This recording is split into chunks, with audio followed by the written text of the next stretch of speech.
momento sí. Es impredecible. Por el momento sí. Y por eso es que las medidas de prevención y control deben de seguirse manteniendo en la medida de lo que va avanzando esta pandemia. El primer año de una pandemia o de una enfermedad nueva como es este caso, siempre es el más difícil, porque primero la población no ha desarrollado ningún tipo de inmunidad a este virus, entonces todos somos susceptibles a podernos enfermar.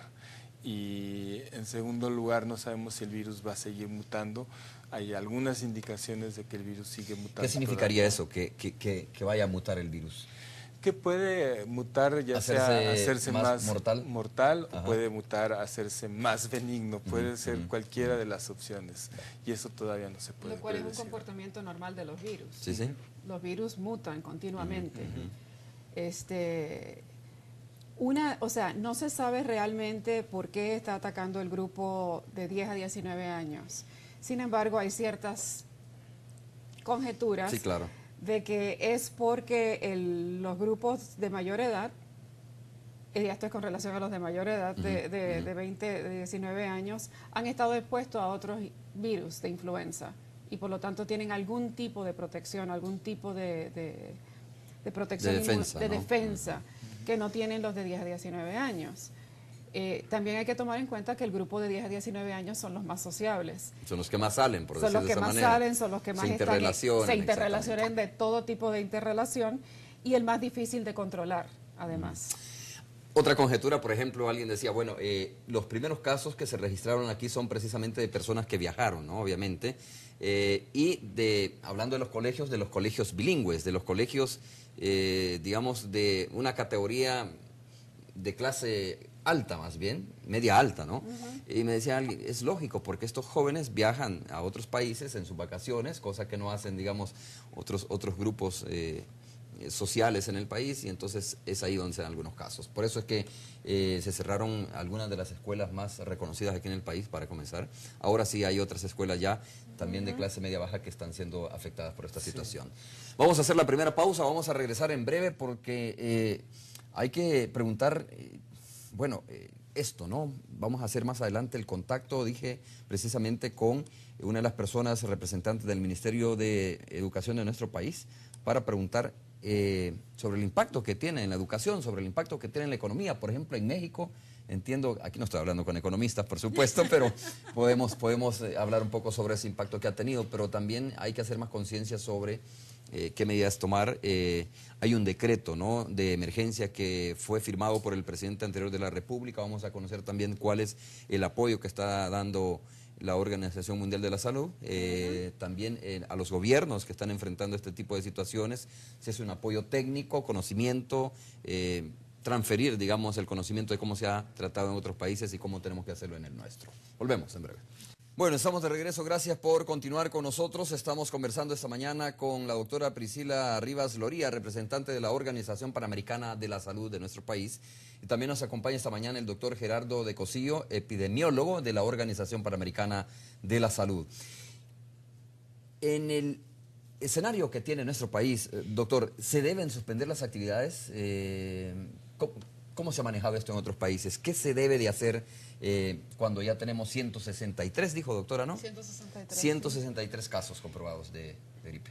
Yo pienso que cada país, de acuerdo a sus circunstancias, debe tomar la decisión que más convenga en el momento preciso que tenga que hacer algunas actividades. O sea, no hay unos criterios definidos que nos indiquen que cuando se han registrado tantos casos ya se debe tomar una medida como esa. No, de hecho si vemos el caso, por ejemplo, de Estados Unidos, que es el país que más casos tiene en el mundo en estos momentos, no han tomado decisiones de cerrar eventos masivos, no hay escuelas tampoco masivas, han cerrado escuelas, pero lo han hecho en forma discrecionaria.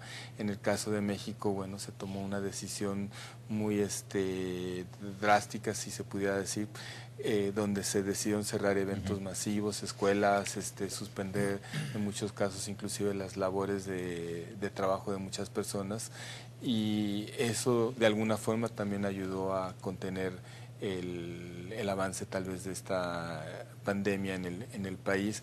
En otros países, en Europa, no estamos viendo tampoco que se hayan tomado todavía medidas de este tipo. Entonces cada país debe de tomar las decisiones que convengan más en el momento para poder controlar el avance de esta pandemia. Ok, ¿qué se debe de hacer, por ejemplo, si en un centro laboral, si en un centro educativo, como ya ha sucedido en nuestro país, se detecta 1 o 2 casos o se sospecha de 1 o 2 casos de gripe humana? Es bien interesante porque inicialmente la recomendación debería de ser aislar inmediatamente a esos casos. Cualquier persona que tenga síntomas, aunque sean sugestivos de esta enfermedad, no deberían de asistir. ¿A qué se refiere síntomas sugestivos? Sugestivos, es decir, usted sabe que una gripa puede ser desde fiebre, tos, garganta irritada, en fin, todo ese tipo de cosas, y eso puede ser cualquier tipo de gripa, puede ser desde una influenza estacional hasta la misma influenza que estamos hablando en estos momentos, ¿no?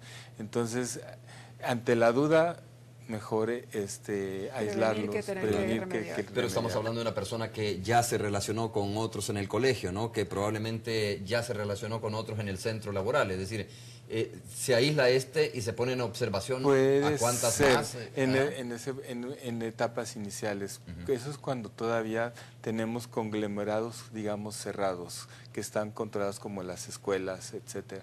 Pero cuando esta pandemia ha pasado ya a nivel comunitario, ya la transmisión es de tipo comunitario, ya es muy difícil también que a todas las personas que se enfermen se les está haciendo inclusive pruebas para poder determinar si es o no este virus. Entonces también se cambian las estrategias, ya no a todo mundo se le hace la prueba, sino ya son casos muy específicos para poder seguir determinando cómo va avanzando la pandemia, ¿no?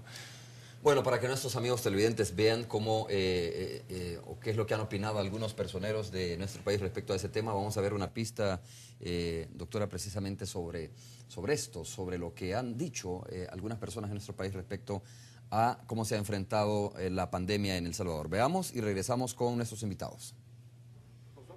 Arena dice no comprender la forma en cómo el gobierno entrante ha abordado la expansión de la gripe AH1N1.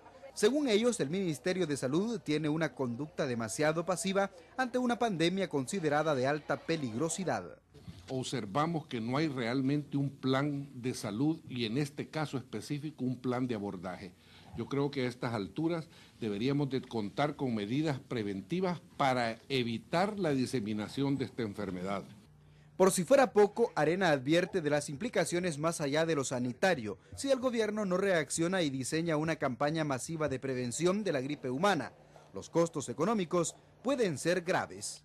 ¿Cómo estaría El Salvador cuando haya una diseminación grande y se tengan que suspender clases a nivel nacional? ¿Cómo estaría El Salvador si se tuvieran que cerrar fábricas? ¿Cómo estaría El Salvador si se tuviera que suspender todo tipo de actividad donde hay aglomeración de gente? No podemos llegar a esos extremos. Yo creo que ese es el punto importante. O sea, no tenemos que entrar en crisis para prevenir esta enfermedad. Tenemos que actuar en este momento. Intentamos conocer la opinión del FMLN, pero ningún legislador entendido en la materia se encontraba disponible. Quien sí virtió opinión es el PDC, que sugiere no hacer política de la enfermedad transnacional. Lo que me parece es erradicar lo más rápido la enfermedad, pero no me parece que esto sea cuestiones de colores, que sea cuestiones de partidos. La enfermedad ha aumentado en El Salvador, ha aumentado en Brasil, ha aumentado en Estados Unidos, ha aumentado en Inglaterra, ha aumentado en todos los lugares, y ahí no tiene nada que ver ningún partido. Arena sugiere que el gobierno debe retomar el decreto de emergencia que aprobó la legislatura anterior y que implementó el expresidente Antonio Saca, una medida que puede ayudar a disponer de recursos para actuar de inmediato. Para Teleprensa, Canal 33, Daniel Hernández. Bueno, gracias Daniel por esa información. Doctora, al margen de ese debate político que solo quería mostrar más o menos para nuestros amigos televidentes cómo se está abordando ese tema, sí es importante preguntarles a ustedes que están directamente vinculados con todas las autoridades que están desarrollando o que están enfrentando esta pandemia, preguntarles, ¿hay un plan de abordaje? ¿Hay un plan o no hay un plan? Hay un plan. A ver, hay un plan y ha habido un plan desde que se pensaba que iba a haber la influenza aviar. Se hizo un plan a nivel nacional con la gestión anterior. con el Ministerio de Salud, con las autoridades anteriores y con todas las instancias que podrían apoyar si hubiese habido una pandemia. Ministerio de Educación, dentro de un contexto, un consejo que se llama Consejo Nacional de Prevención de Influenza Aviar, que se llamaba CONAPREVIAR, y que se llama CONAPREVIAR de hecho, se hizo un plan. Cuando aparece, donde hay funciones específicas para cada una de las instituciones. Funciones específicas, responsabilidades específicas, las acciones a tomar. Obviamente esto era un plan para una pandemia muy severa.